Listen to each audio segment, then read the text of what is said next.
The movie opens in an African national park. In the pitch-black night, we see some poachers who've come here to hunt a ton of animals. Firing bullets like crazy, they kill a bunch of animals and wipe out an entire lion pride. One lion barely escapes with its life. These poachers are here for illegal hunting, which is going to get them a fat stack of cash. Now, most of the poachers head out, but they leave 2 guys behind to take down that last lion. Those 2 poachers set traps all over the jungle to hunt that final lion and set off in search of it. Now these 2 poachers split up in different directions to track the lion. But suddenly, the first poacher hears his partner's voice. He heads toward the sound and sees his buddy is badly injured. He realizes the lion attacked him. He rushes forward to find the lion, but gets caught in the second poacher's trap. Suddenly, the lion shows up right there, attacks him, and the scene cuts. The scene cuts to Dr. Nate, who's arrived in an area near this national park with his 2 daughters. Martin welcomes them. He's Dr. Nate's old friend, and now the national park's manager. Martin also shows the 2 kids their mom's village, since she's passed away. Finally, they reach Martin's house, enjoy some food, and we sense that Nate's older daughter, Maya, isn't talking to him nicely. She's mad at him, because when her mom was sick, Nate wasn't there, and she died suffering. Because of this anger, they fight again, and Nate gets super disturbed. But she doesn't notice how much her dad is suffering for her. He wants to fix everything he messed up. That's why he brought them here on this trip. At dawn, they head out with Martin to the national park. On this safari tour, Nate's 2 daughters have a blast. They see all the animals they've only heard about or seen in pictures. Here, they also visit a school in the national park that's now closed. They meet one of Martin's colleagues, and right there, they spot an entire lion family. Martin explains that the lionesses in this pride do the hunting for their lions. As Martin gets close to those lions, they start playing with him. And right there, Martin notices one lioness is injured. As he tries to approach her, she starts growling at him. From this, Martin realizes a human must have hurt her. Some poacher shot her. Martin quickly sends his colleague back to call for help for that lioness, loads Nate and Nate's daughters into the vehicle, and leaves to investigate the poachers. They reach a nearby village that's eerily silent. Seeing this, both Martin and Nate are shocked. They find all the villagers have been killed. Seeing their bodies, they realize this wasn't done by a human, but by a lion. Martin figures some lion is taking revenge on humans because poachers hurt someone in its family. Martin also realizes that lion is probably nearby, and they need to get out fast to save their lives. As they head out, Nate sees his daughter Maya, but can't spot his younger daughter anywhere. They panic and start searching for her. They were already scared, and suddenly they hear their daughter scream. They think the lion attacked her. They rush toward the screen and find Nate's daughter totally fine. She had actually screamed in fear, seeing a woman's and a cow's dead bodies. They see that this cow and woman were also killed by the same lion. Now, to save themselves, they hurry out of the village, and just a short distance away, they meet a man who is injured by that same lion. Seeing this, Martin realizes the lion is still nearby. To hunt it, Martin heads off from there, while Nate tries to give first aid to the man. But sadly, he can't save him. Meanwhile, the lion sneaks up behind Martin. To defend himself, Martin fires a shot, but it misses. Hearing the gunshot, Dr. Nate gets scared and runs toward Martin. But seeing Dr. Martin, the lion charges at Dr. Martin instead. And Dr. Martin runs toward his car to save himself. Right on time, he gets in and locks the door. But the lion is already there and smashes the window glass with its first swipe. Now it climbs on the car, trying to get inside. It can't break the car, but one of its claws, its paw, gets through a side window into the car. With that, it grabs Nate's leg, and Nate's daughter Maya starts the car to save her dad. This way, the lion lets go of Nate's leg. But since Maya doesn't know how to drive properly, the car veers toward an ambulance crash and is about to fall into a ravine. But it hits a small rock in front and stops. There, Dr. Nate checks on his daughters and breathes a sigh of relief that both are still okay. Suddenly, they hear a voice on the walkie-talkie. It's Martin. His leg is badly injured by the lion, and he can't walk. Martin called Nate to say he's lost a lot of blood and might pass out any moment.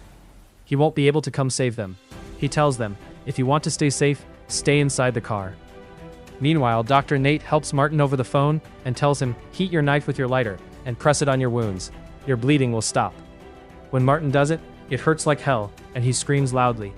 They hear his scream and realize Martin is nearby. Dr. Nate climbs on the car roof and looks around for him, but doesn't spot him. Martin tells them, I'm near the hunter blinds. Maya spots the hunter blind, gets out of the car and heads toward it. Though Dr. Nate tells her not to go, it's good she did, because the next second, the lion spots their car and attacks. Dr. Nate doesn't even get a chance to react. He falls off the car and hides underneath it. The lion goes under the car to attack him, but keeps getting its head stuck. Finally, it gives up and leaves. Meanwhile, Maya reaches Martin, helps him, and heads back toward the car. As soon as Dr. Nate crawls out from under the car, the lion suddenly reappears from nowhere and attacks him again. The lion had pretended to leave to lure Nate out. Before it can fully kill Nate, Nate's younger daughter bravely darts from inside the car and hits the lion, making it writhe and flee. Dr. Nate and his daughter survive. And by then, Maya arrives with Martin. They see Martin's condition is critical. He needs stitches. A first aid kit was already in the car. Dr. Nate starts stitching Martin without any painkillers, which hurts terribly. Because of this, Martin passes out. Waiting for Martin to regain consciousness, time passes from afternoon to night. When Martin wakes up, they all breathe a sigh of relief, and Martin tells them, "I think something horrific happened to this lion. The way it massacred the whole village and attacked the car. Lions don't act like this. I think poachers killed its entire family." Music, and it's burning with revenge. Their talk scares Dr. Nate even more, and he tells Martin, "I have to get my daughters out of here safe no matter what." Martin says the safest place is this car. Stay inside, wait for help, and call on the radio. During their conversation, they suddenly hear vehicles approaching from behind. They turn and see a bunch of guys with guns. Martin and Nate realize these are poachers. Martin also figures these are the ones who killed the lion's whole family, which is why it's so furious. Now Dr. Nate tells everyone to stay in the car and decides to ask the poachers for help. Nate steps out and tells them everything about the lion, how it's attacking everyone like a maniac. He begs them to get them out, and in return the poachers demand $5,000, which Nate agrees to pay. They check Dr. Nate's car and spot Martin inside. Since Martin is the manager here, seeing him pisses off the poachers. They do illegal stuff and Martin stops them. He's even killed a couple of poachers. Enraged, they take Martin and everyone captive. Right then, the lion returns for revenge, attacks the gun-toting poachers, and they seize the chance to jump back into their vehicles. Nate rushes to grab a poacher's vehicle but sees no keys inside.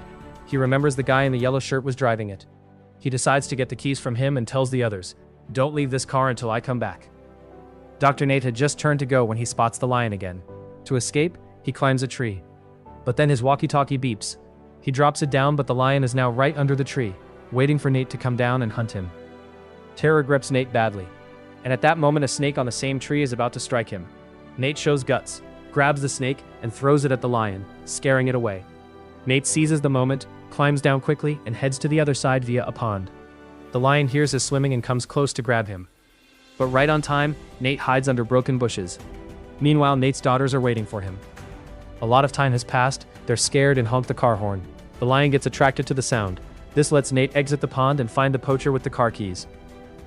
Martin quickly grabs the keys and the poacher's gun and heads to their car. We see the lion has reached their car, and seeing it, Maya and Nova panic badly. Martin tells them to stay calm. The lion keeps trying to smash their car and finally breaks a window with one hit, shoving its music head inside. Now the lion attacks Maya with its mouth, unbalancing the car. It was stuck on one edge of the ravine. That edge breaks and the car is about to fall. Martin risks his life, grabs the lion's mouth, and tells Maya and Nova to get out. And it plunges into the ravine. The lion gets out, but Martin is still inside. The car is wrecked, petrol leaking everywhere. Martin is severely injured, struggling to breathe. He knows he won't survive. And now the lion climbs down into the ravine to attack him again. Seeing it, Martin makes a big decision. He lights his lighter since petrol is spilled. The car explodes instantly. He did it so the lion dies with him and ends the threat. Martin dies in the blast, and Nate, watching from afar, is devastated. Nate quickly bandages the girl's wounds, gets into the poacher's vehicle, and they drive off. Morning breaks, and they reach the spot with another lion pride, the one Martin first showed them. Upon arrival, Nate sees his daughter's condition worsening. She's lost too much blood and will die without treatment, so he decides to stop here. He takes her to the school we saw at the start. Nate starts bandaging Maya, while Nova notices animal heads hanging everywhere. She realizes it's the poacher's hideout. Nate tells them, "Stay here a bit. I'll call for help and be right back." He just stepped out when we see that same mad lion approaching from afar. It survived the blast with Martin and came for more revenge. It suddenly attacks the girls through the window. They scream, and Nate rushes back hearing them. With only the poacher's gun, he shoots at the lion, scaring it off. Nate sends both daughters to another room and strictly tells them, "Stay here until I come get you." He says, "If we stay together, it'll kill us all. I have to stop it somehow." Thinking, Nate grabs a knife and heads out, luring the lion toward him. He leads it to where the other lion Pride is. At that point, the lion grabs Nate and is about to attack, but Nate fights back with his knife. It doesn't do much damage. The lion injures Nate badly. His condition worsens. Before the lion can deliver the final blow, the other lions see it and attack the rogue lion, finally killing it. They didn't save Nate. They were protecting their territory, as lions don't tolerate another lion hunting in their area. The mad lion dies there, and Nate, watching it all, passes out from his wounds. When he wakes, he's in a hospital bed. He was rescued. All three are safe. Seeing this, Nate is overjoyed. The distance between Nate and his daughters, because he once abandoned them, ends. They realize he loves them deeply and would do anything to save them. Their bond is strong again, and they'll live a happy life together. In the post-credit scene, we see them back near the national park, taking a picture with their mom's favorite tree, ending the movie on a happy note.